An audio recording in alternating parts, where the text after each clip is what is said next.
shouting, yelling, screaming, insulting. Number 2, silence treatment.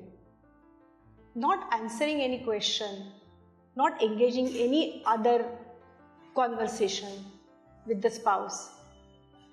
Third is manipulation. Number 4, always criticizing, not appreciating at all. This is all examples of emotional abuse. So how to identify that the person is emotionally abused and how to identify the other one is abusing? How dare you ask me such a question in front of a camera? Oh my God, I'm scared. So this is what happens in privacy, and it doesn't get revealed in public. Any private relationship has this disadvantage that you're careful as far as the physical aspect is concerned, because that gets revealed in public in the form of scar or a bruise or a spot. But the emotional aspect never gets revealed unless somebody reveals it. The basic reason for an emotional abuse is an unstable environment in which a person has grown up. There's a lot of right and wrong concept being thrust upon the human mind. We always talk in terms of right and wrong. And whatever is accepted by you is right for you because you accept it. And what is not accepted by you is wrong according to you. Okay. And somebody looking at you from the outside may have an exactly diametrically opposite view of what views you hold. When you say abuse, it is a very serious allegation. Yes. Right? Sometimes you are getting abused. Sometimes in your own imagination you are getting abused, but actually you are not getting abused. There is a thin line between these two things. So how to identify that? Actually, it's not a thin line, it's a pretty thick line. Why? Because these are essentially character differences, and character differences come out in association. Yeah? Okay. Thin line is when you have doubts, then it is thin line. Achha. But if you know that your partner is a silent type, and you have a feeling that you are being silently abused, he is ignoring me or he is deliberately not responding to me, then you are in a hyper-imaginative state. Because that's his nature. He is an introvert. He doesn't like to speak. Example, I'm just giving an example.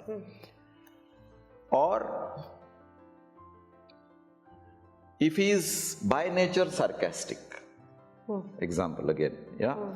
You see that in his conversation, he is always taunting somebody or making a smart comment about something or criticizing something. That is his nature. He is oozing sarcasm in his communication. And you feel that you are a victim of his sarcasm every time. So you feel abused. But then you are discounting the fact that he is like that. That is his nature. Yeah, probably it was not revealed in your early stages of association when everybody is, goody-goody in behavior. And it starts getting revealed when you start associating closely. And you discover the negative traits when you start living with the person. So there are certain negative traits which come up. So by a time you realize that this is his character trait. Now one option you have, and you continue to have, is to address it. That do you realize that you are being acidic and sarcastic with everybody? Okay. And it also reflects on the people in the house with whom you are living. So can you address this and change it? Do you want me to point out every time you are sarcastic, or you will be able to deal with it yourself? And leave it at that. Okay. Sometimes it works, sometimes it doesn't work. The sarcasm continues. Then? Accept it.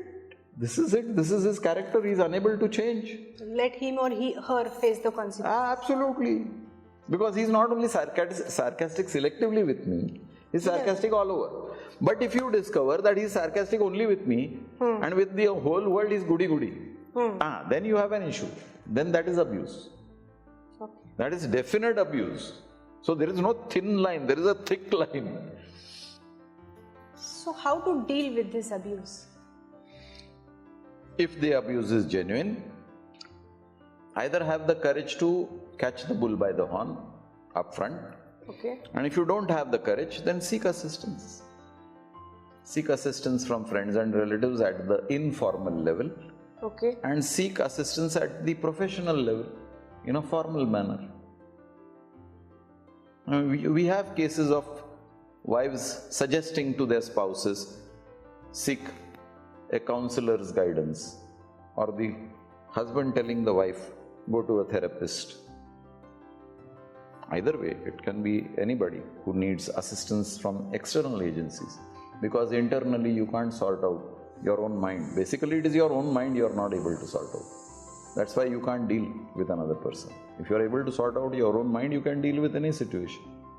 Most of the times only by communication also. That's the only key. The only relationship that you have is communication. Yes, I agree. Otherwise, there are no relations. If you are not communicating, there is no relation. I mean, marriage is a contract. Living together is an arrangement. But the relationship is in communication. You may not be married to somebody, you may not be living with somebody, and yet you would be at an excellent relation with that person simply because your communication flows. Yes. There is harmony in your communication. So Circumstances may not allow you to live with that person. But when you are with that person, there is a symphony of communication happening. There is music flowing through that relationship. So communication is the key. Is the key. So there is a thick line between either you are getting abused or you are not getting abused.